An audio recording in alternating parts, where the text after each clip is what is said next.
And welcome to the Kapil Sharma show.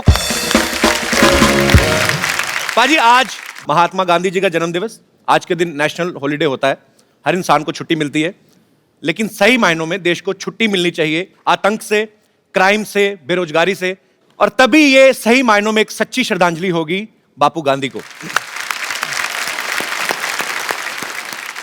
पहले हम अज्ञानता के गुलाम हुआ करते थे, आजकल टेक्नोलॉजी के हो गए बाजी। आप देख लो, पहले जो आदमी पढ़ा लिखा नहीं होता था, हर जगह अंगूठा चलाता था। हाँ। अब टेक्नोलॉजी इतनी बढ़ गई है कि अंगूठा दोबारा वापस आ गया है। आप किसी ऑफिस जाओ, कॉर्पोरेट ऑफिस में जाओ, आप अंगूठा दिखा के एंट्री होती है। हाँ। वीजा लगवाने जाओ, अंगूठा लेते हैं। हाँ। हर जगह अंगूठा चलता है। पहले आप देख लो, अंगूठा किसी को दिखाते थे तो लगता था ठेंगा दिखा रहा है। हाँ। आजकल लाइक का सिंबल हो गया ये कि आई लाइक इट। देख लो, आप खुद देख लो। हाँ। एक जमाने में पाजी, एक गुरु ने अपने शिष्य से अंगूठा मांग लिया था, उसने दे भी दिया था। आज कोई गुरु मांग के देख ले, शिष्य कहेगा भाई 4 वाली चाहिए, 4 उंगलियां ले लो, अंगूठा नहीं मेरे को देना। क्योंकि अंगूठे के बिना काम ही रुक जाएगा पाजी। सारा व्हाट्सएप और आजकल की दुनिया में टेक्नोलॉजी जो है इतनी हावी हो गई है, मोबाइल फोन्स, आदमी का मुंह सर ऐसे झुका रहता है बाजी। हाँ। लोगों को लगता है कि बेचारा संस्कारी है। आजकल बिना अंगूठे के कोई काम हो ही नहीं सकता। हाँ। पहले आदमी बाथरूम जाता था, 5 मिनट में काम खत्म किया, बाहर। अभी आदमी मोबाइल लेके जाता है, 1-1 घंटा लगा रहता है, सारी ईमेल पढ़ेगा, जवाब देगा, मतलब पेट और इनबॉक्स साथ में खाली करके आता है। तो अगर वो साथ में चार्जर लेके गया तो समझो शो 3 घंटे चलेगा। अच्छा, कई आदमी अंदर फोन भी रिसीव करते हैं, हेलो। अच्छा, बाथरूम में आती है एको, तो सामने वाला भी समझ लेता है, वो कहता है आप पहले कर लो फिर बात करते चलो। यार। अच्छा, पहले लोग फेस टू फेस बात करते थे, आजकल घर में आप देख लो, परिवार के आपस में जो मेंबर है वो मोबाइल पे बात कर रहे हैं। जिनके घर पे एक बच्चा है, जिनको प्राइवेसी नहीं मिलती, तो बाप बाहर ड्राइंग रूम में बैठा है, माँ बच्चे को सुलाने गई है, बाहर से मैसेज करता है, मुन्ना सो गया तो आऊं? अंदर से रिप्लाई आता है, आ जाओ, मम्मी सो गई है, मैं मोबाइल पे खेल रहा हूं। रंग में बांग। आजकल देख लो, जो काम करने जो भाई आते हैं वो भी बड़ा मोबाइल फ्रेंडली हो गई हैं। एक किसी मेम साहब ने पूछा है, तो कल काम पे क्यों नहीं आई? ये साहब, मैंने ना कल साहब का स्टेटस पढ़ा था फेसबुक पे, लिखा था इट्स रेनिंग फीलिंग रोमांटिक, तो मैंने सोचा काहे को डिस्टर्ब करने का। मतलब कुछ भी हो रहा है। आजकल तो लोग मोबाइल से पैसे भी ट्रांसफर कर देते बाजी। पहले के जमाने में अगर कहीं किसी को पैसे लेके जाना होता था, आदमी की जान सुखी होती थी। हाँ। और अगर एक शहर से दूसरे शहर जाना है तो मरा होता था अंदर से वो, कि यार कैसे लेके जाऊंगा। तो मैं देखता हूं, पुराने बुजुर्ग अपनी बनियान के अंदर भी जेब रखते थे। हाँ, हाँ। कुछ पैंट के अंदर चोर जेब, कहीं तो लंगोट में छुपा के लेके जाते थे। हाँ, हाँ। लोग बोलते ना, पैसा किसको चुपता है? उसको चुपता था जो लंगोट में लेके जाता था। और चलता भी ऐसे था। अगर कोई पूछता था क्यों भाई, दाद है? नहीं, दाद नहीं, जायदाद है। अच्छा पाजी, पहले के जमाने में लोग पत्ते भी पहनते थे। अच्छा, वो लोग शेर सामने आ जाए नहीं डरते थे, उनको डर लगता था बकरी से, कि अगर ये आके हमारा टक्सीडो खा गई तो जिंदा रहने का कोई फायदा नहीं है। भाई, आपको तो ये पता ही होगा कि पहले कागज पे लिखने से पहले पत्तों पे लिखते थे। हाँ, हाँ। मैं सोचता हूँ आज के जमाने में भी अगर ऐसा होता, हाँ। और आपका कोई शेर पत्ते पे लिखा होता, हाँ। और बकरी जाती खा, हाँ। तो बकरी फिर सुबह शेर का काफिया अलग निकलता, मिसरा अलग निकलता। बकरी फिर मैं करती नहीं, बकरी कहती टोको।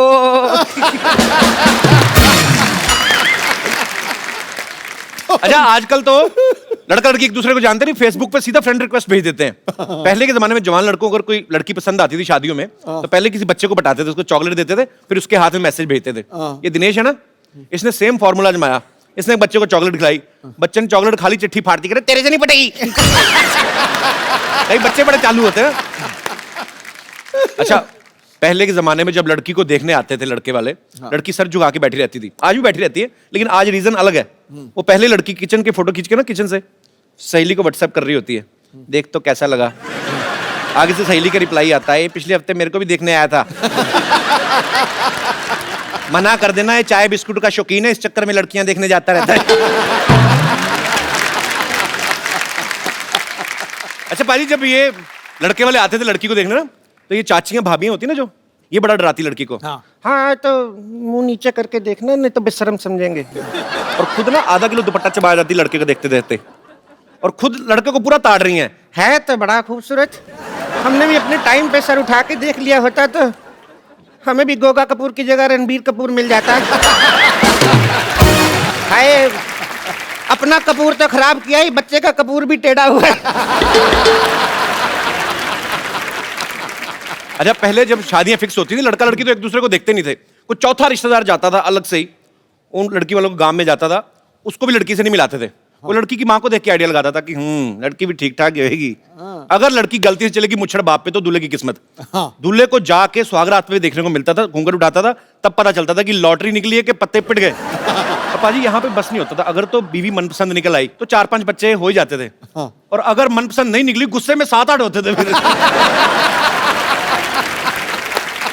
खाना पकाने में कितनी मेहनत होती थी, जाओ जंगल में जाके 2 घंटे लकड़ियां ढूंढ के लाओ, फिर चूल्हा जलाओ, खाना बनाने में 4-5 घंटे। आजकल आप किसी तरह का भी खाना ऑर्डर कर दो, आपके घर में आधे घंटे में आ जाता है। फिर उसको पचाने के लिए आदमी को 2-2 घंटे लगते हैं, वॉक करती है, फिर सैर करते हैं, ट्रेडमिल पे भागते हैं, लास्ट में चूरन ही काम आता है।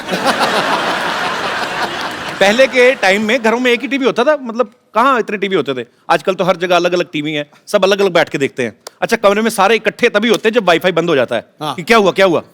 उस समय एक ही प्रोग्राम आता था, सारे मियाँ बीवी दादा बच्चे पोते सब कृषि दर्शन लगा, उसी को देख के एंजॉय कर रहे हैं। उसमें एक आदमी आता था, हम आपको बताएंगे अपनी खड़ी फसलों को बर्बाद होने के उपाय। अच्छा, खड़ी फसलों के बारे में वो बता रहे जिसकी अपनी फसल सारी उड़ चुकी है। तो मतलब जब बच्चा होता था दादा कहता था, ना तो मेरे पे गया ना तेरे पे, बच्चा ये जवार के बूटे जैसा क्यों है। तो कहता पापा जी सारा दिन बहू कृषि दर्शन देखेगी तो बच्चा जवार के बूटे जैसा ही होगा। पर एक बात है, ऐसी बात नहीं है कि टेक्नोलॉजी के फायदे नहीं है, नुकसान भी हैं कुछ। पर मैं आप सब लोगों की राय जानना चाहता हूं, आपको क्या लगता है कि टेक्नोलॉजी के क्या क्या फायदे और क्या क्या नुकसान है। कोई मेरा भाई बंधु विशेष टिप्पणी करना चाहता हो। आप बड़ी खूबसूरत बन के आई मैम, शादी से आ रही हैं कहीं कि जा रही हैं कहीं?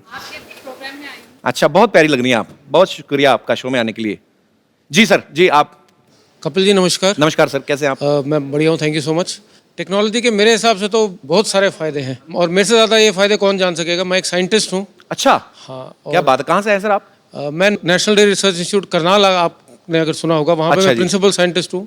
अच्छा, हम लोग रिसर्च करते हैं गाय के ऊपर, भैंस के ऊपर, इनके गाय के दूध, ऊपर क्या रिसर्च करते हैं? हम उनके दूध वगैरह के ऊपर रिसर्च करते हैं। रिसर्च क्या करना, पी लो? मतलब मैं समझा नहीं, मतलब क्या रिसर्च करते हैं आप? एक तो बहुत ही कॉमन तरीका है जो कई सालों से होता है, क्रॉस ब्रीडिंग करते हैं हम लोग। अच्छा जी। अंग्रेजी गाय को देसी गाय से हम क्रॉस ब्रीड करते हैं। अच्छा जी। और जो उनके बच्चे पैदा होते हैं वो अच्छी नस्ल तो के फिर होते उनका हैं। पासपोर्ट कहाँ का होता है?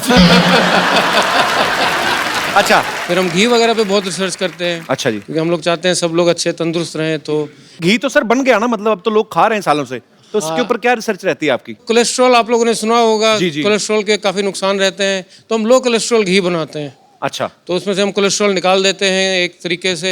अगर ऐसा पॉसिबल है जैसे गाय को रोज ट्रेडमिल पे दौड़ाओ तो वही कोलेस्ट्रॉल कम वाला घी दे, ऐसा होता है?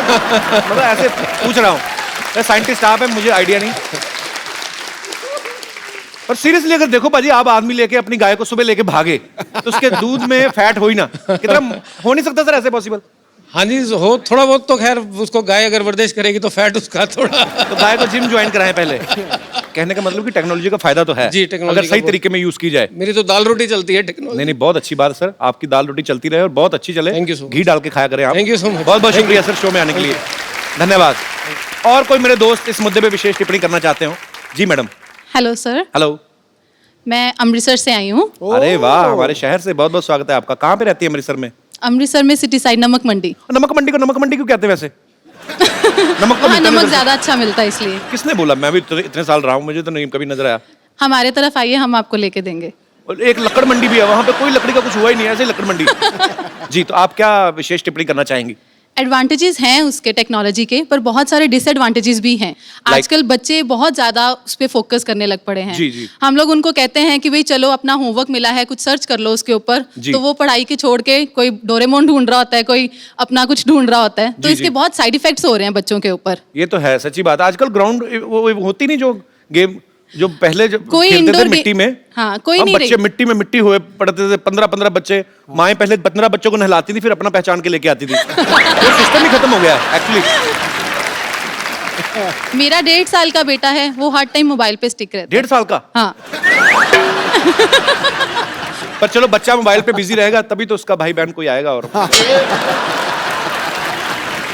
ये बिल्कुल सही पॉइंट उठाया मैडम ने कि एक्चुअली ये माँ बाप के हाथों में है। आप अपने बच्चों को थोड़ा टेक्नोलॉजी से दूर रखें, थोड़ा बचपन एंजॉय करने दें, उसके बाद जब बड़े हो जाएंगे अपने आप सीख जाएंगे। चलिए, बहुत बहुत शुक्रिया मैम आपका शो Thank में आने you. के लिए, थैंक यू। और कोई मेरे दोस्त? जी भाई साहब। मेरा नाम प्रकाश है और मैं स्पेशली कुवैत से आपके शो देखने के लिए आया हूँ। क्या बात है, बहुत बहुत स्वागत है जी, सर जी, आपका। एक्चुअली कपिल जी, मैं ये आपसे कहना चाह रहा था कि टेक्नोलॉजी से नुकसान ही है, फ़ायदे तो नहीं है। और इसमें ऐसा है कि जो लोग अपने आप को बहुत होशियार समझते हैं, शातिर समझते हैं, जी। क्लेवर समझते हैं, वो अभी क्लेवरनेस और वो शातिरपना अभी रहा नहीं है कपिल जी। उसका कैसे मुझे मेरे साथ एक वाकया हुआ है, उसका जी। मैं आपसे शेयर करना चाहता हूँ मेरा वाकया। एक दिन मैं अपनी कॉलीग फ्रेंड के साथ दुबई मॉल में परचेसिंग कर रहा था। कुछ चीज़ मुझे अपनी वाइफ के लिए भी पसंद आ गई। तो किसके साथ शॉपिंग कर रहे थे? अपनी फ्रेंड के साथ, जो वाइफ को नहीं बताया। जस्ट और फ्रेंड। जी सर। हाँ। और कुछ चीज़ मुझे अपनी वाइफ के लिए पसंद आई। अच्छा। मैंने परचेस की, मतलब व्हाट्सएप पे उसका फ़ोटो खींचा, वाइफ को भेजा। मैंने देखो आपको अगर पसंद आती है तो मैं ले आऊँ आपके लिए, ये 2-3 चीज़ें हैं। तो वाइफ ने कहा ठीक है, ये वाली मेरे लिए पसंद है, ले आओ। लेकिन उसने वो टैग पढ़ा, उस दुकान का नाम देखा और उसने इमीडिएटली ऑनलाइन कैमरा आजकल हर का अवेलेबल है ही सही जी। और उसने घर बैठ के देखा कि मैं किसके साथ हूँ, कहाँ हूँ, कैसे हूँ। और जब मैं घर वापस आया, उसने पूछा आप किसके साथ थे? मैंने कहा मैं तो किसी के साथ नहीं था, मैं तो अकेला था। बोला ये आपका वीडियो है, ये देखो, आप इसके साथ थे। तो ये टेक्नोलॉजी का आपको पर्सनली नुकसान हुआ ना? नहीं, हर शातिर इंसान को, Otherwise पर्सनली नहीं, हर शातिर इंसान को जो समझता है कि मैं होशियार हूँ या मैं शातिर हूँ या मैं क्लेवर हूँ, उसे नुकसान ही है। नहीं, बीवियों से ज्यादा शातिर नहीं हो सकते आप।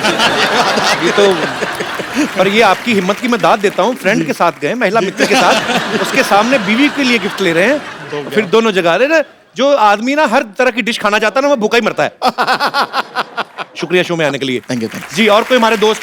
जी भाई साहब। नमस्कार कपिल जी। नमस्कार जी, कैसे हैं आप?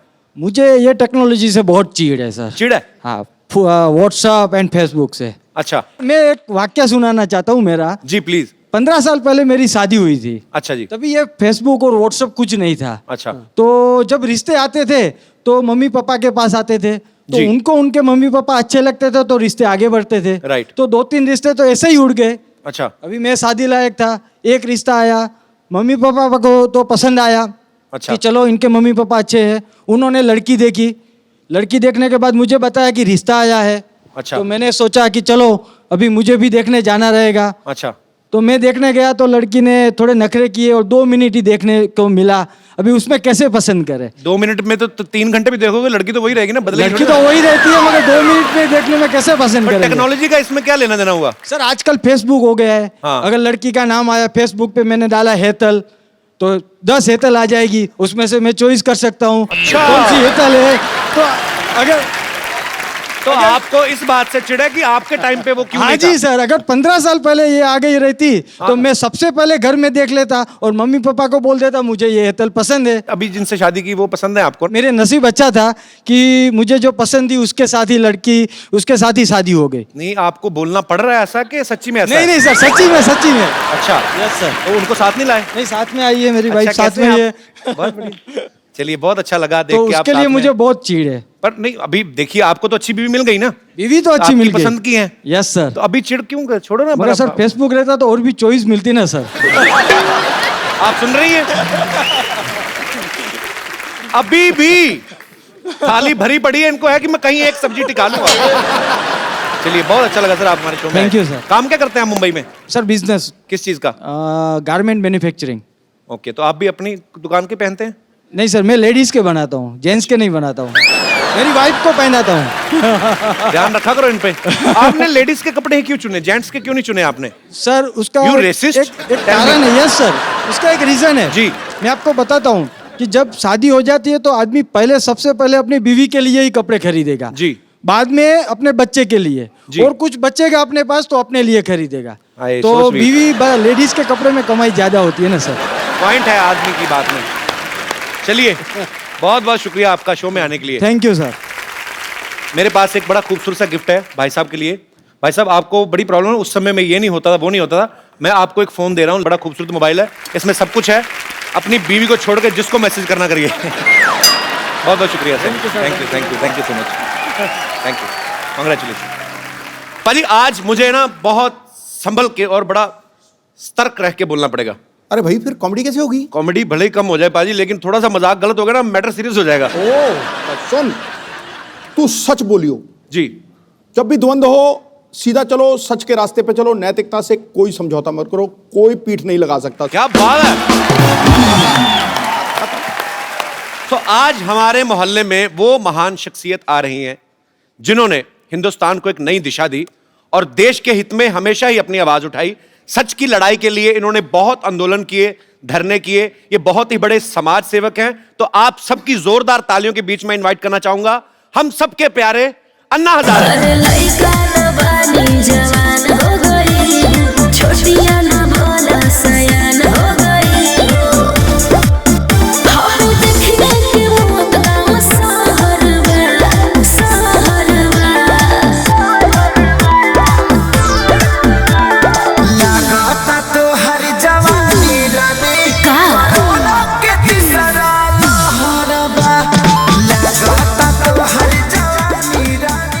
अन्ना, आपका हमारे शो पे बहुत बहुत स्वागत है। आज मुझे अपने आप पे गर्व हो रहा है कि मैं अन्ना के साथ खड़ा हूं। अन्ना, आप आइए, यहाँ पे विराजमान हो जाइए। नहीं नहीं, रोक यार, रोक। देखो, लोग यहाँ पे आते हैं, आज मेरा वहां जाने का देखो।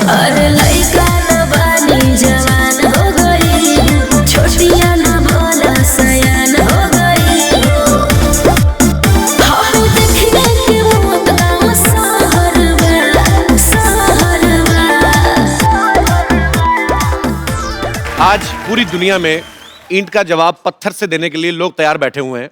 ऐसे में अहिंसा को हथियार बना के सत्य के मार्ग पर चलने वाले लोग बहुत कम है दुनिया में। अन्ना, हमें आप पे बहुत गर्व है। अच्छा, मैंने जो अन्ना को देखा है, जितना समझा है, मुझे ये विश्वास हो गया कि सच में बहुत बड़ी ताकत होती है। एग्जाम्पल आपके सामने है। पाजी, मैं तो कहता हूं थोड़ी देर के लिए आप भी अन्ना के पास आके बैठ जाओ। आप यकीन नहीं करेंगे, इनके बगल में बैठने वाले सीएम भी बन जाते हैं।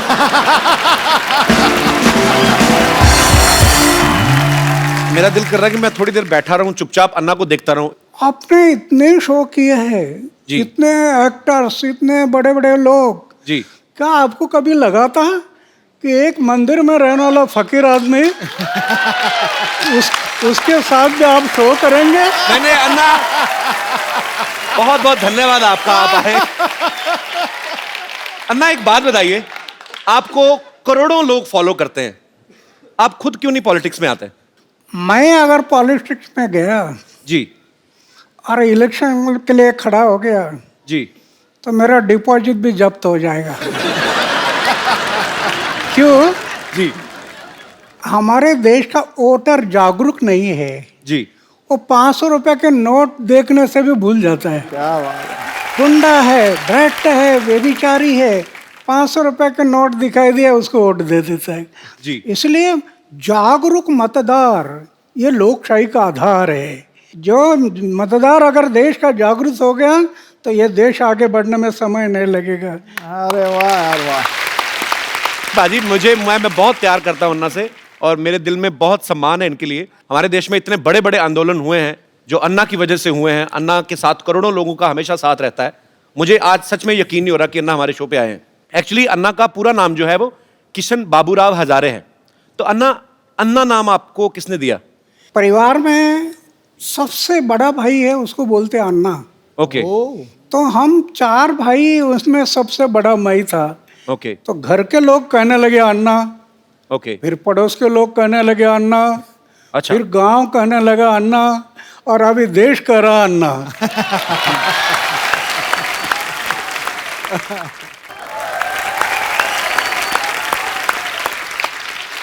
अन्ना, जितना मैं जिंदगी को समझता हूं, जितना मैंने देखा है, मेरी शादी हुई नहीं, आम आदमी जो है, अच्छा आम आदमी भी आजकल आप बोलते हो तो अपने आप खास हो जाते हो। आम आदमी को बीवी की सेवा से फुर्सत नहीं मिलती अन्ना, फिर आप देश सेवा, मानव सेवा, आपको ये प्रेरणा कहां से मिलती है अन्ना? ये जो प्रेरणा है, जी जैसे मैं अपने जीवन में जो सोच रहा था, जी, अरे क्या चक्कर है, जन्म में आता कुछ लेकर आता नहीं, जाता कुछ लेकर जाता नहीं, उम्र भर मेरा मेरा मेरा मेरा मेरा मेरा, हाथ में कुछ नहीं, लैटरिन का डब्बा गुम हो गया तभी सोचते बैठते। मेरा किस लिए जीता? एक दिन मैंने सोचा आत्महत्या करना। एक स्वामी विवेकानंद की किताब हाथ में आई जी, पढ़ना शुरू कर दिया और एक ही बात समझ में आ गई, हर इंसान के लिए मनुष्य जीवन मिला सेवा करने के लिए मिला। 25 साल की उम्र में मैंने तय किया कि जब तक मैं जीऊँगा मेरे गांव, मेरा समाज और मेरे देश की सेवा करूंगा, और जिस दिन मैं मरूंगा गांव, समाज और देश की सेवा करते करते मरूंगा। ये मैंने व्रत लिया। अरे वाह। तो आपका जो प्रश्न है बीवी का, अभी मैंने सिर्फ शादी किया नहीं, जी। लेकिन परिवार छूटा नहीं। जी छोटा 4 दीवारों के अंदर एक छोटा सा परिवार में करना था, जी, वो छोटा ना करते हुए बड़ा बन गया। क्या बात है। पूरा देश परिवार हो गया। अच्छा अन्ना, आपको याद है आपने आज तक कितने आंदोलन अनशन किए होंगे आज तक पूरी जिंदगी में? जब मैंने तय किया कि जब तक जीऊंगा समाज और देश के भलाई के लिए जीऊंगा, जी, तो समाज के भलाई के लिए, देश के भलाई के लिए 16 बार मैंने अनशन किया। वाह। राइट टू इन्फॉर्मेशन, ये कानून जो बना पहले हमने बनाया, वो क्या बात है। राइट टू इन्फॉर्मेशन पूरे देश में अभी लागू हो गया।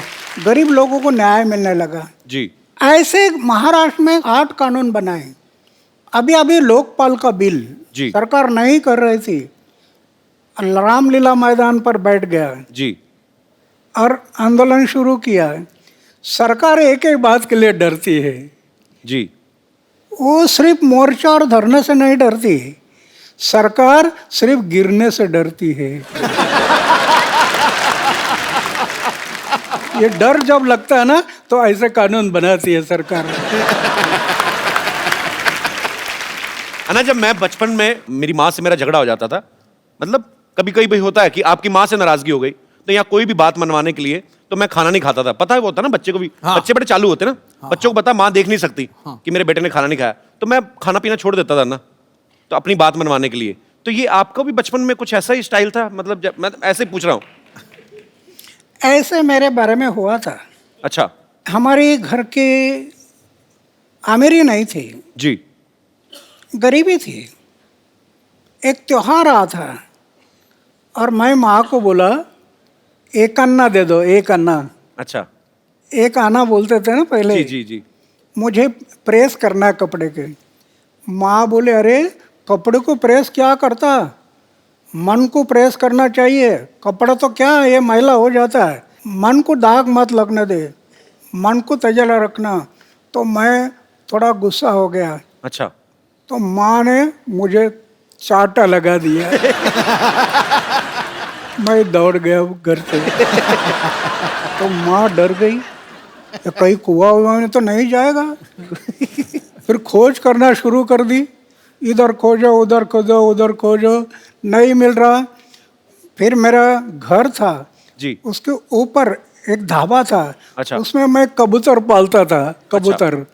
तो पीछे के रास्ते से मैं आकर ऊपर बैठ गया और सब देख रहा था, कौन कौन कैसे दौड़ रहा है, कौन सा कैसे भाग रहा है, ये माँ कैसे कर रही है, ये सब मैं देख रहा था। और फिर किसी ने मुझे देखा। अच्छा। और कहा, अरे अन्ना तो ऊपर है। अच्छा। फिर वो देखने के लिए आए तो मैं मिल गया। तो ऐसे बात हुआ था मैं भी एक बार माँ के साथ, लेकिन वो माँ है। जी बिल्कुल, वो माँ है। हाँ तो फिर भगवान ही हो गया ना। तो मतलब खाना पीना नहीं छोड़ते थे आप बचपन में? नहीं खाना तो नहीं। खाना तो छोड़ता था समाज के भले के लिए। जब अनशन पर बैठता था तब खाना छोड़ता था। क्या बात है। हर इंसान की अपने दिल और दिमाग के बीच लड़ाई चलती है। अन्ना के दिल और पेट के बीच लड़ाई चढ़ती है। पेट को जैसे ही पता चलता ना कि दिल ने ये डिसीजन लिया है कि मुझे अनशन करना है, पेट को टेंशन हो जाती है कि अब मैं भूखा रहूंगा, क्योंकि दिल ने तो डिसीजन ले लिया। तो अन्ना, इतने इतने दिन, कई कई दिन तक आप खाना नहीं खाते हो, तो कैसे आप, कौन सी शक्ति जो आपको ऊर्जा देती है? समाज और देश के भले के लिए मरने की तैयारी रख दिया ना, तो दिन गिनने की जरूरत नहीं। वाह। अच्छा ना, मैंने खुद टीवी पे देखा है, करोड़ों लोग सड़कों पे आ गए थे जब अन्ना का 4 साल पहले आंदोलन शुरू हुआ था। अन्ना, जब लोग आपके साथ जुड़ते हैं तो फिर जो लोग चाहते हैं, कुछ ऐसे भी होते हैं मेरे जैसे कि भूख लग गई अब क्या करें, तो बीच में आधे घंटे के लिए गायब नहीं होते लोग? मतलब ऐसे पूछ रहा हूँ कि वो आपके हौसले की वजह से टिके रहते हैं एक्चुअली। हाँ। नहीं, मैं तो ये जो अनशन करते हैं ना जी, वो सही अनशन नहीं, वो तो दिखाने के लिए अनशन होता है जी, इसलिए बीच में गायब हो जाते हैं। मैं कभी अनशन पर बैठ जाता है जी, कोई भी बात का मैं पीछा करता हूँ जी, और जब आखिरी समय आता तो फिर करेंगे या मरेंगे, इस इरादे से बैठ जाता है। वाह। जब मैं बैठ जाता हूँ तो मेरी ऐसी धारणा है, अरे हार्ट अटैक आकर लोग मरते हैं ना, हार्ट अटैक कर, हम पढ़ते हैं ना अखबार में, जी। रात को 10 बजे तक गप्पे लड़ाई और सवेरे चाय पीने के लिए उठाए नहीं। मेरी ऐसी धारणा है जी। हार्ट अटैक आकर मृत्यु आना, जी। इसके बजाय समाज और देश की सेवा करते करते मृत्यु आ गया तो ये मेरा सौभाग्य है। क्या बात है। अच्छा अन्ना, आप 4 भाई हैं। जैसे नॉर्मल परिवार में होता है कि जैसे एक दुकान है पिताजी की, तो एक भाई अगर बीमार है तो दूसरा जाके दुकान पे बैठ गया। ऐसा कभी हुआ है कि आपको समय ना लगा और दूसरा भाई जाके अनशन पे बैठ गया हो? आई मीन आपकी फैमिली की तरफ से भी सपोर्ट होता था आपको हमेशा? नहीं, अभी क्या है कि मेरा एक भाई बैंक में है, अच्छा जी। वो उधर ही रहता है। अच्छा। दूसरा कोऑपरेटिव डिपार्टमेंट में एक है, अच्छा। वो भी उधर ही रहता है। अच्छा। और तीसरा है वो पड़ोस के गांव है, वहाँ उसका लड़का सर्विस में है, उधर रहता है। और एक भाई है वो खेती पर है गांव में। ओके। अभी मैं तो 45 साल हो गया घर में गया नहीं जी। मेरे भाई के बच्चों का नाम क्या है मुझे पता नहीं अभी तक। ये आपको यकीन नहीं होगा जी। करोड़ रुपए की योजना अपनाई, करोड़ रुपए की, बैंक बैलेंस नहीं। वाह। मुझे राष्ट्रपति ने पद्मश्री, पद्म भूषण, अमेरिका, दक्षिण कोरिया, कनाडा, कहाँ कहाँ अवार्ड मिल गए, करोड़ रुपए से ज़्यादा अवार्ड मिल गए कैश। जी। उसका मैं ट्रस्ट बना दिया। वाह। 12 साढ़े 12 लाख रुपए इंटरेस्ट आता है हर साल। अच्छा। दुखी पीड़ित लोग हैं उनके सेवा में लगा देता हूँ, कुछ रखता नहीं। सिर्फ सोने का एक बिस्तर है और खाने का प्लेट है, मंदिर में रहता हूँ जी। लेकिन मैं अनुभव करता हूँ, अरे लखपति करोड़पति को जो आनंद नहीं मिलता होगा वो मैं अनुभव करता, कितना आनंद है। अन्ना, जैसे आप देश हित में काम करते हो, कई कई दिन तक आप अनशन करते हैं, आंदोलन करते हैं, आप पूरे देश में भ्रमण करते हैं।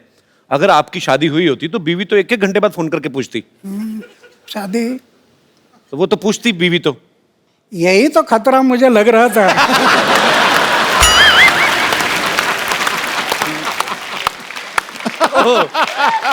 और इसके कारण मैंने तय किया कि शादी नहीं करना। और दूसरी बात यह है 79 ईयर के इस उम्र में जी। बैचलर रहते हुए भी इतना भी दाग नहीं जीवन में, इतना भी है। वाह, क्या बात है। ये भगवान की कृपा है। अगर दाग लग जाता मेरे जीवन में तो इन लोगों ने मुझे तोड़ मोड़ देना था। वाह। आज कुछ नहीं कर सकते, कुछ नहीं कर सकते। अन्ना, एक बात और जहन में आती है, मैं बच्चा हूं, आपने पूरी दुनिया देखी है।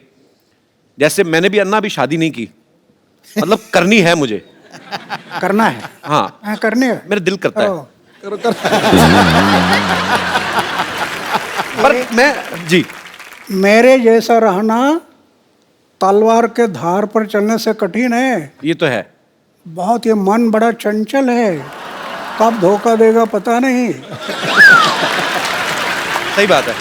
अच्छा ना, लेकिन हमारा जो समाज है, जैसे आपने निर्णय लिया कि मुझे शादी नहीं करनी है, लेकिन रिश्तेदार जो होते हैं ऊपर से ज्यादा प्रेशर करते हैं, तो आपके रिश्तेदारों से कैसे बचे फिर आप? बहुत हुआ। अच्छा।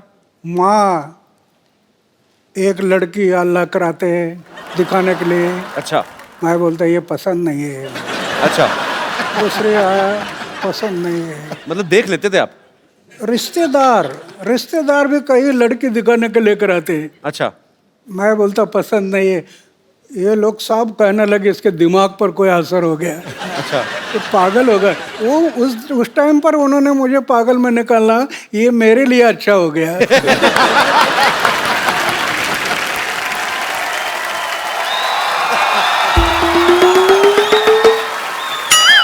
हेलो हेलो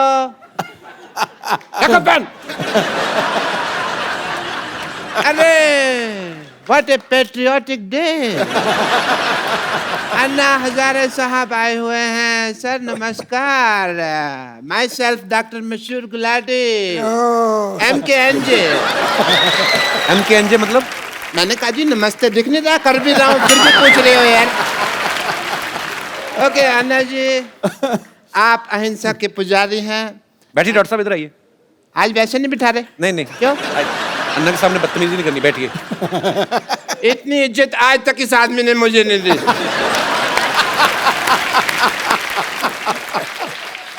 आपका रौब तो है, मानना पड़ेगा। आप अहिंसा के पुजारी हैं and I must tell you Anna sahab, मैं भी बहुत अहिंसा को मानता हूँ, पर मेरे को लोग मारते हैं, मैं उनके ऊपर हाथ नहीं उठाता। क्योंकि मेरा हाथ पहले मरोड़ देते हैं, मेरा उठता ही नहीं। एनीवे अन्ना जी, मैं आपका बहुत बड़ा फैन हूँ। मैंने आपके जैसा सच्चा ईमानदार इंसान नहीं देखा कभी जी। और मैंने आपके जैसा झूठा 420 नहीं देखा कभी। आप अन्ना के फैन कैसे हो सकते हैं? एक भी आदत है आप में अन्ना जैसी? अरे क्या बात कर रहे हो यार। और मैंने ना अन्ना की तरह समाज सेवा करने का ठान लिया है, पता है आपको।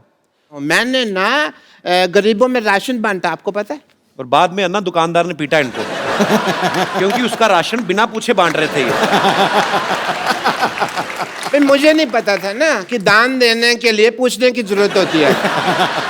मैंने तो ये सुना था कि राइट हैंड से दान दो तो लेफ्ट हैंड को पता नहीं चलना चाहिए, तो मैंने ये बाएं हाथ जेब में डाल लिया। पर दुकानदार ने देख लिया, फिर दाएं बाएं दोनों से उसने मुझे पीटा। खैर छोड़ो इस बात को। आपको पता है कि एक बार मैंने 4 लोगों के साथ मिलके एक बुजुर्ग आदमी को सड़क पार कराई है। तो आप अकेले भी करा सकते थे, 4 लोगों की क्या जरूरत थी? वो मान नहीं रहा था ना सड़क पार करने को, तो जबरदस्ती की मैंने। मैंने कहा इसकी सुनेंगे तो हम तो कभी समाज सेवा कर ही नहीं पाएंगे ना। आपको इस बात के लिए मार पड़ सकती है डॉक्टर साहब। अहिंसा के पुजारी यहाँ बैठे हुए हैं और तुम हिंसा की बात कर रहे हो। अच्छा अन्ना जी, एक बात बताइए, आप अनशन पे बैठते हैं, धरने पे बैठते हैं, आपको कोई कुछ नहीं कहता, मेरे को उठा के बाहर फेंक देते हैं, ऐसा क्यों? तुमने कब दिया धरना? तो झूठ बोल रहे हो आप तो। मैंने धरना दिया ना, पब्लिक गार्डन में 200 दिन धरना दिया मैंने। अन्ना इसने पता क्या किया? ये पब्लिक गार्डन में बैठ गए, बैठे बैठे इन्होंने वहां पे जाके कमरा बना लिया एक। उसको धरना थोड़ी, उसको तो कब्जा बोलते हैं। कमरा नहीं बनाया था, 2 BHK बनाया था वहां पे। अन्ना ये आदमी बहुत झूठा है, ये नकली डॉक्टर है, इसके पास ये डिग्री भी फर्जी है। फर्जी? चुप कर रहे हो, फर्जी डिग्री कैसी है? मैंने 10,000 रुपए में खरीदी है ये डिग्री। Get out! पाजी आपको पता है,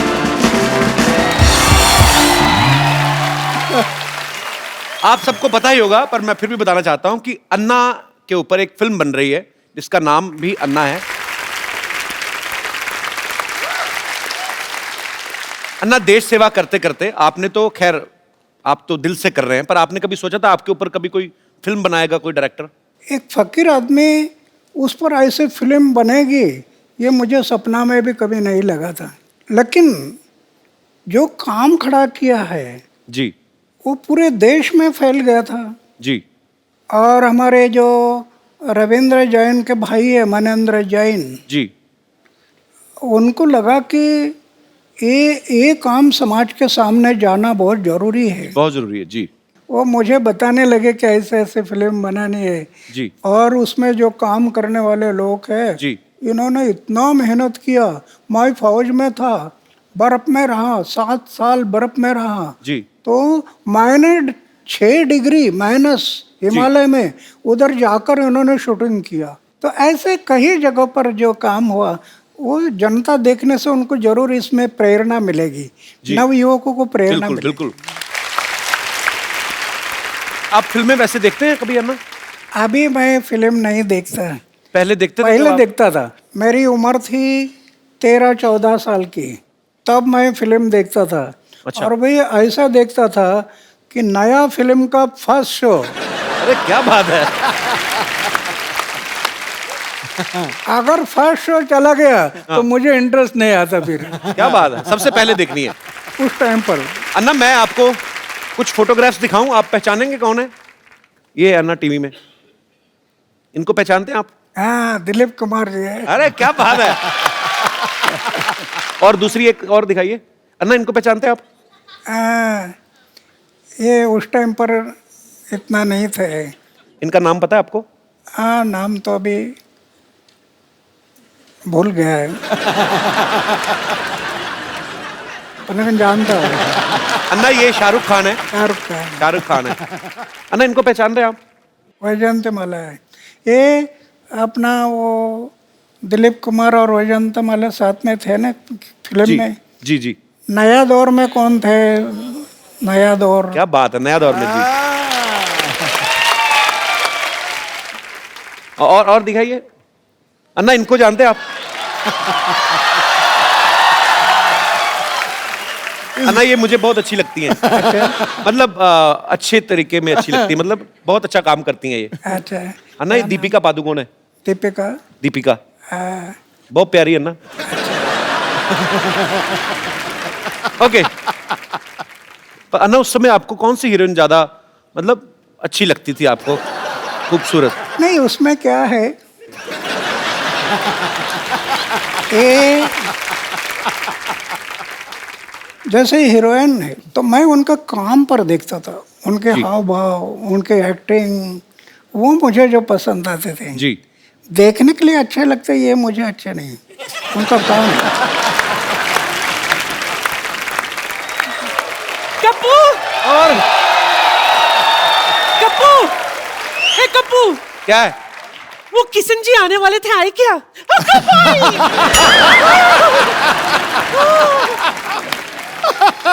असं कसं? नाही, किती वेळ लावला तुम्ही माझ्या दारावर यायला? क्या बोली नानी? कितना वक्त लगा दिया मेरे चौखट पे आने के लिए? नानी, ये अन्ना हजारे जी हैं। दुनिया के लिए। मैं तो उनको तब से जानती हूँ जब ये किशन बाबूराव हजारे हुआ करते थे, है ना? मुंबई में इनकी फूलों की दुकान थी। अच्छा। हाँ, ये देखिए मैं आपके लिए क्या लाई हूँ।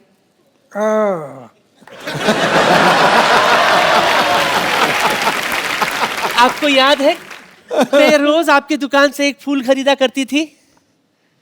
अभी तो 60 साल बीत गए, अभी कहाँ याद करोगे? रोज इनके दुकान से एक एक फूल इकट्ठा किया करती थी मैं, फिर उसका वरमाला बनाती थी। फिर एक दिन गाय आकर पूरा पूरा वरमाला खा गई। मेरा सपना धरा का धरा रह गया। लेकिन सच कहूं, मुझे उस बात का बिल्कुल भी अफसोस नहीं है। मुझे तो इस बात की खुशी है कि अगर आपकी शादी होती ना, वो लड़की बहुत खुशनसीब होती, क्योंकि उसको खाना कम बनाना पड़ता था ना, क्योंकि हर वक्त आप तो अनशन पे बैठे रहते है ना? नानी, इनको घर नहीं बसाना था ना, इनको देश बसाना था, इसलिए उन्होंने शादी नहीं की। लेकिन मेरे अरमान तो अधूरे रह गए ना। हाँ? Anyway, मुझे इस बात का बहुत अफसोस है कि मैं आपकी नहीं हो सकी, लेकिन इस बात की खुशी है कि आप देश के हो गए। हाँ, इसलिए तो मैं भगवान के आभार मानता हूँ कि मैं पूरा देश का बन गया। सच सच सच सच सच। इसलिए मेरे लिए तो आपके चरणों की धूली काफी है। नानी, ना, एक मिनट। ना। वो स्वच्छ भारत अभियान से जुड़े, उनके चरणों में धूल है ही नहीं। हाँ, उनके वो साफ सुथरे रहते हैं, साफ सुथरे। चलो माफी मांगो अन्ना से। अन्ना जी माफ करना।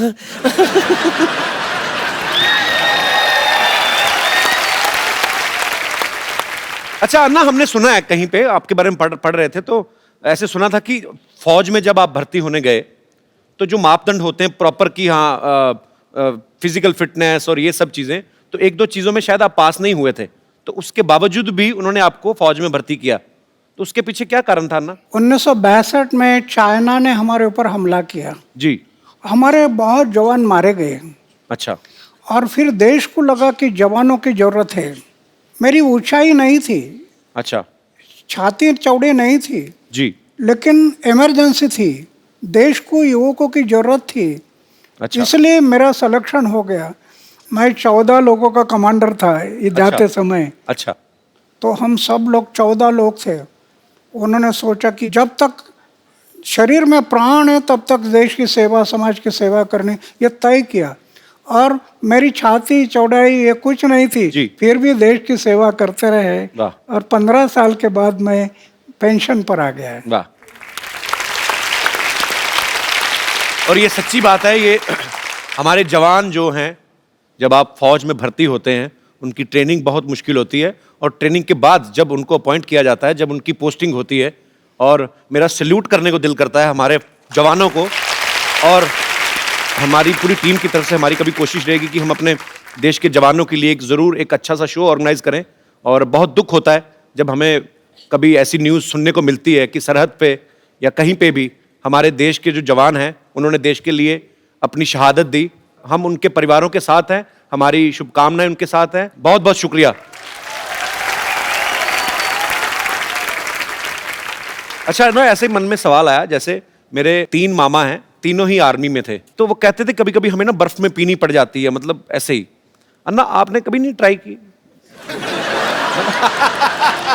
मैं शुरू में जब बर्फ में मैं गया जी, तो 2 पैक रम मैं पीता था शुरू में। लेकिन जब स्वामी विवेकानंद की किताब पढ़ी, जी, जीवन समझ में आ गया कि सिर्फ खाना पीना और मरना इसके लिए जीवन नहीं। फ्री रम मिलती थी, फ्री जी, लेकिन कभी मैं हाथ नहीं लगाया उसको। वाह। 1975 में पेंशन आ गया, अभी 38 साल बीत गए, हमें 2 बोतल रम मिलती हर जवानों के लिए। अच्छा। लेकिन मैं कभी रम लेने के लिए गया नहीं।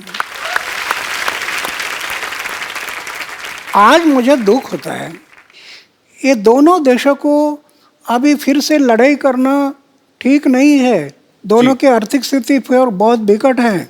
एक लड़ाई में कितना खर्चा आ जाता है, जी। देश कितनी जानें चली पीछे जाती जाता हैं। है।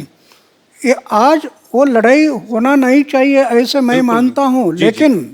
लेकिन अगर पाकिस्तान नहीं मानता है तो 79 ईयर मेरा एज हो गया, और जरूरत पड़ी तो फिर मैं सीमा पर जाने के लिए तैयार हूँ। क्या बात है।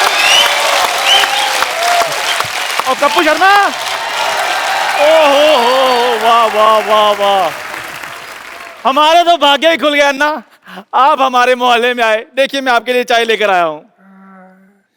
अन्ना चाय पीते नहीं है, उनको जूस पिलाओ, बेवकूफ आदमी। जूस तो इनको बड़े बड़े लीडर नहीं पिला सके, मुझसे क्या पियेंगे ये। देखा बाजी, आज पहली बार इसने फंबल नहीं मारा आके। पूरी लाइनें कड़क करके बोली हैं। ये मतलब ये अन्ना के पास आने का जादू है। ये आदमी में अपने आप कॉन्फिडेंस आ जाता है। और मैंने इनसे ये सारी चीजें सीखी हैं। इनसे तो मैंने सादा जीवन जीने का, उबलते हुए विचारों को। ओए, उबलते विचार नहीं, उच्च विचार। हाँ, तो अब मेरा काम चाहेगा, मेरे विचार तो उबलेंगे ही ना।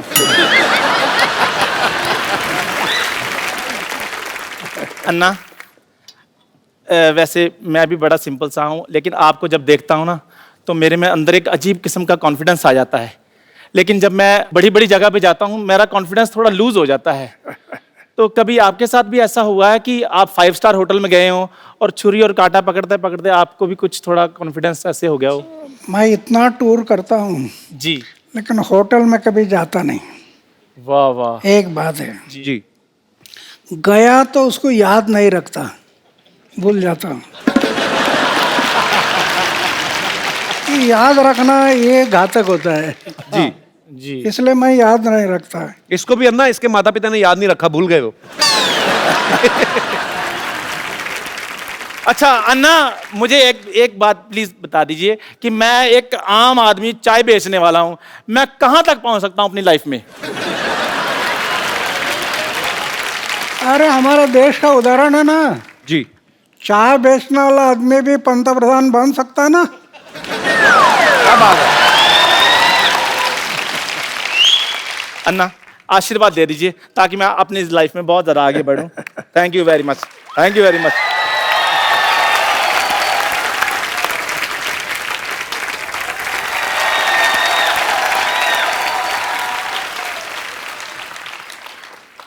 कपूर भैया, क्या है? अब मुझे स्कूल नहीं जाना। क्यों, क्या बात हो गई? अरे वहाँ मुझे रोज मुर्गा बना देते, बड़े को क्या मैं मुर्गा बनूंगा? अन्ना जा रे जी, आशीर्वाद दो, आशीर्वाद दो। कैसे हो? मैं तो ठीक हूँ, पर आपसे मुझे क्वेश्चन पूछना था। बैग उतार दे बेटा, इतना भारी बैग क्यों लगा तू? भारी नहीं है, हाँ। पर मैं ये कह रहा था कि आपके टाइम पे भी स्कूल में पनिशमेंट मिलता था, मतलब जी हाँ, हमारे टाइम पनिशमेंट मिलता है। छड़ी थी, छड़ी। गलती किया तो ऐसा हाथ करना और टीचर मारता था छड़ी से।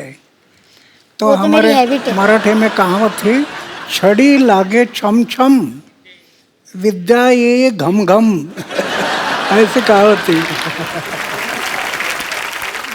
लेकिन अन्ना आजकल बंद हो गया है स्कूलों में ना, अभी नहीं, आजकल नहीं अभी मारते मारने के लिए परमिशन नहीं, जी।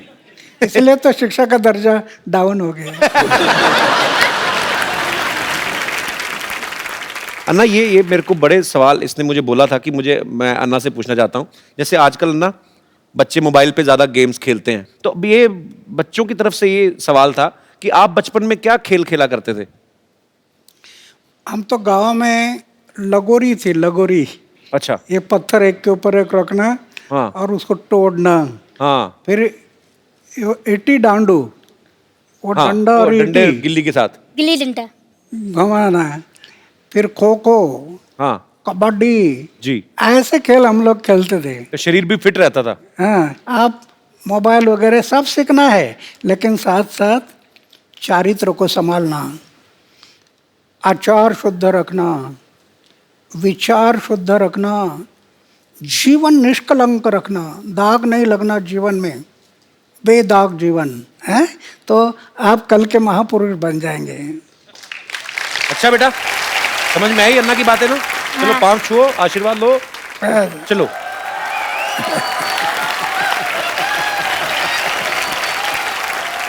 अन्ना यहाँ पे ना आपके चाहने वाले हैं, सब आपसे प्रेम करते हैं। यहाँ पे क्या पूरे देश में, पूरी दुनिया में है, लेकिन आपसे ये बातें करना चाहते हैं।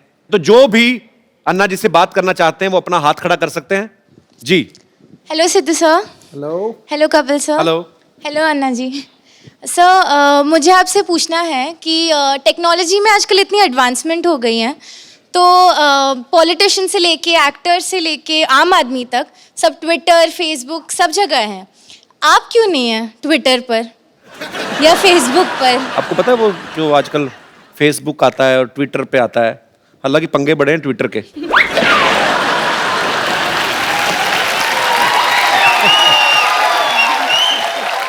नहीं, मेरा ये दुर्भाग्य है कि मैं ज़्यादा पढ़ाई नहीं कर सका, लेकिन विज्ञान ये बढ़ते जा रहा है।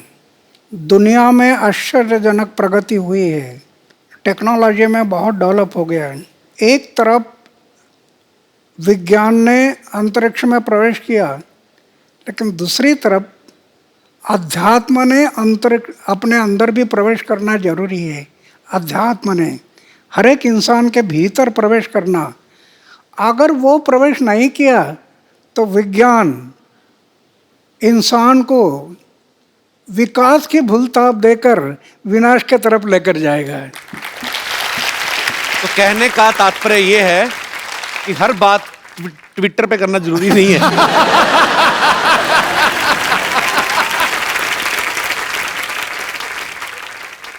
चलिए, बहुत बहुत शुक्रिया शो में आने के लिए। Thank you, ji. sir. और कोई मेरे दोस्त? जी भाई साहब। कपिल जी नमस्कार। नमस्कार आपको। सर, कैसे हैं आप? बिल्कुल बढ़िया। मैं बोकारो झारखंड से आया हूँ। क्या करते हैं आप? मैं विधायक हूँ बोकारो में, एमएलए हूँ मैं। अच्छा, एमएलए हैं। बहुत बहुत स्वागत है आपका। Thank you. अन्ना को मेरा प्रणाम है। और अभी आपने कहा अन्ना कि राजनीति से मैं दूर रहना चाहता हूँ, अगर मैं चुनाव लड़ूंगा तो मेरे जमानत जब्त हो जाएंगे। आपको या आपके जैसे विचार के लोगों को, अच्छे लोगों को राजनीति में आनी चाहिए। क्या यह समय की मांग नहीं है कि नौजवानों का आप आह्वान करें कि देश हित में भ्रष्टाचार रोकने के लिए, देश की एकता और अखंडता को मजबूत करने के लिए अच्छे नौजवान, राष्ट्रहित का सोच रखने वाले नौजवान आगे आए भारत माता की सेवा करने के लिए? नहीं, ये जरूरी है। मेरी ऐसी धारणा है, नवयुवकों ने राजनीति में जाना जरूरी है, ऐसे मुझे लगता है। क्या होता है, राजनीति में कई लोग जाते हैं सत्ता से पैसा, पैसा से सत्ता, सत्ता से पैसा, पैसा से सत्ता, इसके पीछे घूम रहे हैं। इससे देश के लिए उज्जवल भविष्य नहीं है। अभी तो हम देख रहे हैं जिसकी उम्र 70 साल 80 साल हो गई वो भी इलेक्शन से रुकता नहीं। जी। इंसान जब मर जाता है तो 4 लोग कंधे पर ले जाते हैं। आज राजनीति में बहुत लोगों को ऐसे लगता है कि स्मशान में जाते समय भी चेयर में बैठकर ही जाना चाहिए, इतने चेयर से सेवा भाव नहीं रहा, वो बलिदान की याद नहीं। भगत सिंह, सुखदेव, राजगुरु जैसे लाखों लोगों ने कुर्बानी की और अंग्रेजों को कह रहे थे इस जन्म के क्या अगले जन्म की फांसी दे दो, हमारी तैयारी है। किस लिए? हमारी आज़ादी के लिए। उनको याद रखना है। थैंक यू अन्ना, बहुत बहुत शुक्रिया शो में आने के लिए सर। अब वक्त है आप सबको मैं उनसे मिलवाऊं जिन्होंने फिल्म अन्ना जो है डायरेक्ट की है और खुद उसमें अन्ना जी का किरदार भी निभा रहे हैं। आप सबकी जोरदार तालियों के बीच मिस्टर शशांक उदयपुरकर जी।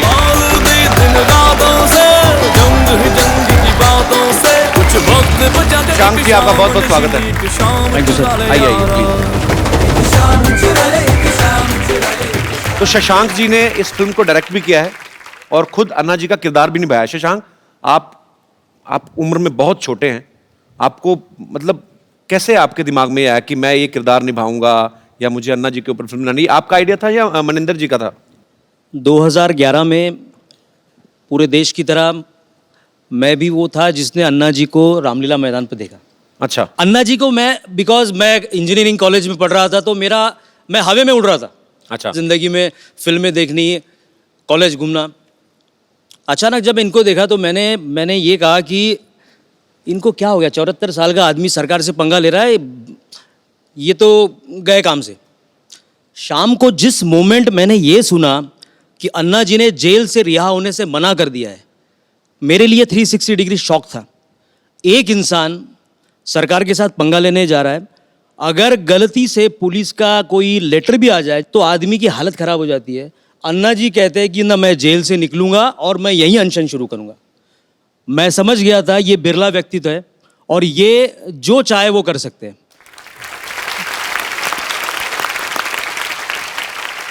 उस दिन से 13 दिन मैंने खाना पीना सब टीवी के सामने कर रहा था मैं, और उसी वक्त सोच लिया अगर जीवन में अब अगली फिल्म में अगर करूंगा तो मैं अन्ना जी पे करूंगा।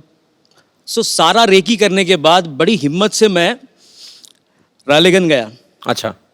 अन्ना जी के पास जब गया तो अन्ना जी ने मुझे यही कहा कि भाई आप तुम्हें काय करता, अगर आपको फिल्म बनानी हो तो आप गांधी जी पे फिल्म बनाओ, आप विवेकानंद जी पे फिल्म बनाओ। मैंने कहा अन्ना जी ये तो बहुत सही है, लेकिन मैंने जो अपना पर्सनल एक्सपीरियंस किया है जी, आपका उद्देश्य नवयुवकों को जगाना है। मैं कोई लव स्टोरी करने की बजाय मैं भी वो फिल्म करना चाहता हूं जिससे मेरे देश के नौजवान जाग जाए। वाह। अन्ना को शायद वही बात, नवयुवकों की वाली बात उनको पसंद आई और अन्ना ने मुझे कहा कि अब क्या चाहिए। मैं बोला अन्ना जी मुझे आपकी परमिशन चाहिए। अन्ना जी ने उस वक्त स्क्रिप्ट पे साइन कर दिया। वाह, बहुत ही अच्छे विषय के ऊपर आपने फिल्म बनाई है और मेरी अपने दर्शकों से गुजारिश है आप सब ये फिल्म देखें और आपको अच्छी इंस्पिरेशन मिलेगी और देश के लिए कुछ अच्छा करने का जज्बा आपको मिलेगा।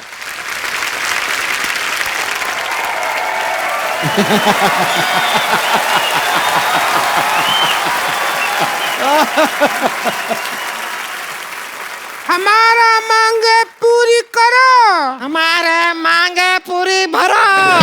अरे क्या मांग है? यहाँ करो चल रहा है, भरो नहीं चल रहा है, मुद्दा कुछ और है, समझे? अरे तो हमारा मुद्दा अलग है, वो आपका मुद्दा है, और वैसे भी आपका मुद्दा बहुत ही गंदा है, इस पे थोड़ा मेकअप लगा के ठीक करो अपने मुद्दे को। फालतू बात नहीं करो, मुद्दा वही रहेगा मांग पूरी करने का। तुम्हारा भैया हमारा मांग पूरी नहीं करता है। अरे तो कैसे करेंगे? इनके मांग पूरी करते करते हमारे भैया खुद मांगने पे आ गए हैं। परसों के दिन पे लिपस्टिक खरीदने के लिए इनके लिए लिपस्टिक खरीदे, अपना बनियान बेचना पड़ा उन्हें। झूठ बोल रही है, तुम्हारे भैया तो बनियान पहनते ही नहीं है। अरे तो बेच दिए हैं तो कहाँ से पहनेंगे? चल अभी बनियान छोड़, अन्ना जी बैठे हैं वहाँ, उनका आशीर्वाद ले ले। चल आजा। अन्ना जी नमस्ते। रिंकू देवी हमें संतोष कहते हैं, संतोष। ननद हमारी। चल अभी अनशन पे बैठते हैं। चलिए अभी बैठ तुम लोग अनशन कर क्यों रहे हो? क्या चाहिए तुम लोगों को? हमको सलमान खान चाहिए, दिला दो। क्या बात कर रहा है? ये तो हो गई इस साल की सबसे फालतू बकवास। आगे बताओ। तो अन्ना जी बहुत परेशान हैं। जो हमारे मर्द हैं, इनके जो भैया हैं, हमको बिल्कुल प्यार नहीं करते। ऐसा क्या हम में कमी है जो हमको प्यार नहीं करते? अन्ना जी, इसके मुंह में करप्शन है। अब ध्यान से देखिए, है किसी और का, लगता किसी और का है। तो भगवान ने तुम्हारा खराब करके भेजा काम, तो क्या करे? नहीं यकीन, सिद्धू भाई से पूछ लो। नहीं ना, उनसे पूछने का जरूरत नहीं है। वो तो कोहली का बैटिंग में भी कमी निकाल देते हैं।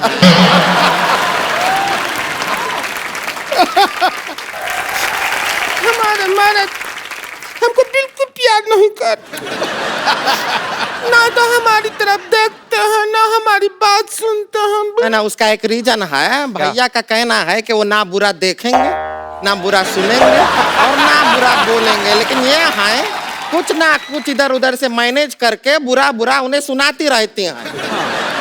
हम क्यों ना बुरा सुनाए, आप खुद बताइए। हमको कहते हैं कि घूंघट ओढ़े बिना घर के बाहर नहीं जाना। तो वो तो समाज के भले के लिए कहते हैं ना। आपकी शक्ल देख के स्कूल के बच्चे भी तो डर जाते हैं।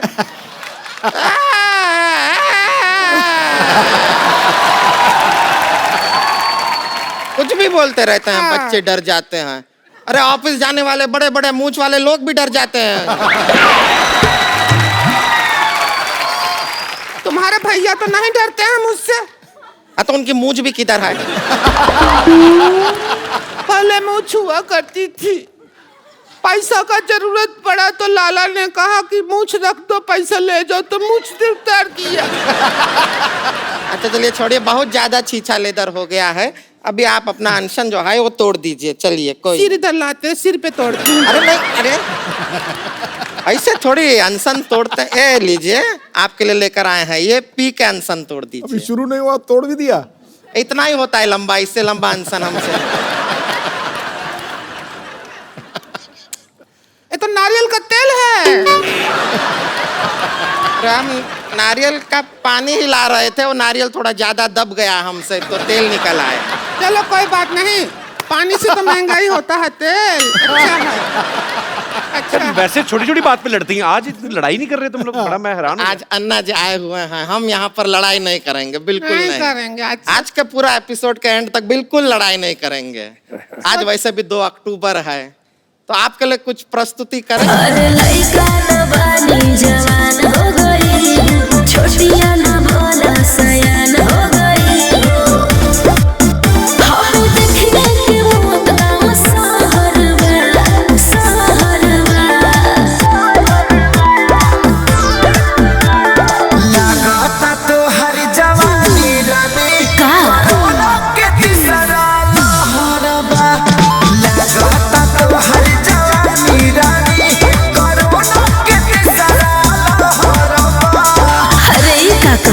आवला तो थरिया बजा दे। मैं अपने दर्शकों को बताना चाहता हूं कि मनिंदर जैन जी प्रख्यात म्यूजिक डायरेक्टर रविंदर जैन जी, ये उनके छोटे भाई हैं। धन्यवाद, बहुत बहुत धन्यवाद। तो मनिंदर जी, शशांक आपसे मिले थे आपके ये आइडिया लेकर? शशांक मुझको मिला, पहली मुलाकात में मैंने हाँ कर दी। लकीली उस समय मेरे बड़े भाई रविंद्र जैन जी मेरे साथ में थे जी। उन्होंने भी सुना और उन्होंने तुरंत उसी समय 2 लाइन गाई थी, कोई तो है जो देश की चिंता करता है। उसी समय उन्होंने बोला था और मुझसे कहा था कि जाओ तुम इस फिल्म को ज़रूर बनाओ। वो मेरी इसकी शुरुआत थी। इस फिल्म में अन्ना जी जब 9 साल के थे तब इनकी माँ ने सिखाया, संस्कार दिए। इसके बाद मिलिट्री में रहे। तो ये जो एक 9 साल के बच्चे से लेकर के 79 ईयर्स तक का जो सफ़र है वो हमने किस तरह से दिखाया है, अगर आप इसको देखेंगे तो आप ताज्जुब कर जाएंगे। मेरा मन है कि इस फिल्म को देख करके अगर हमारे देश में कुछ और अन्ना, कुछ और गांधी जी पैदा हो जाएं तो मेरा बनाना सफल हो जाएगा। कपिल जी सर, बहुत बड़ी कॉज में आप हमारे सहभागी बने हैं सर। इसी के लिए मेरा मन है कि मैं आपको कुछ भेंट करूं। जी प्लीज, अगर आप कहें तो मैं ऊपर आऊं। जी जी please. Thank you. Thank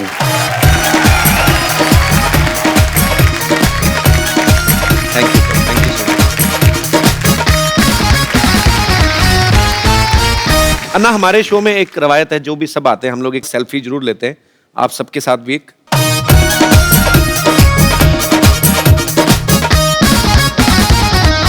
thank you. एक बार हमारे प्यारे अन्ना जी के लिए जोरदार तालियां। समाज के परिवर्तन लाना, देश को खड़ा करना, ये सबका हमारा मकसद यही है। तो मैं ज़्यादा ना कहते हुए मेरे साथ में थोड़ी एक घोषणा देंगे, इसे अपेक्षा करता हूँ। भारत माता की जय! भारत माता की जय! वंदे मातरम! वंदे मातरम! इंकलाब जिंदाबाद! इंकलाब जिंदाबाद! धन्यवाद। आप सब लोग ऐसे ही अपने अपने घरों में हंसते रहिए, मुस्कुराते रहिए, और अगर किसी के लिए कुछ अच्छा कर सकते हैं, देश के लिए कुछ अच्छा कर सकते हैं, जरूर करिए और देखते रहिए।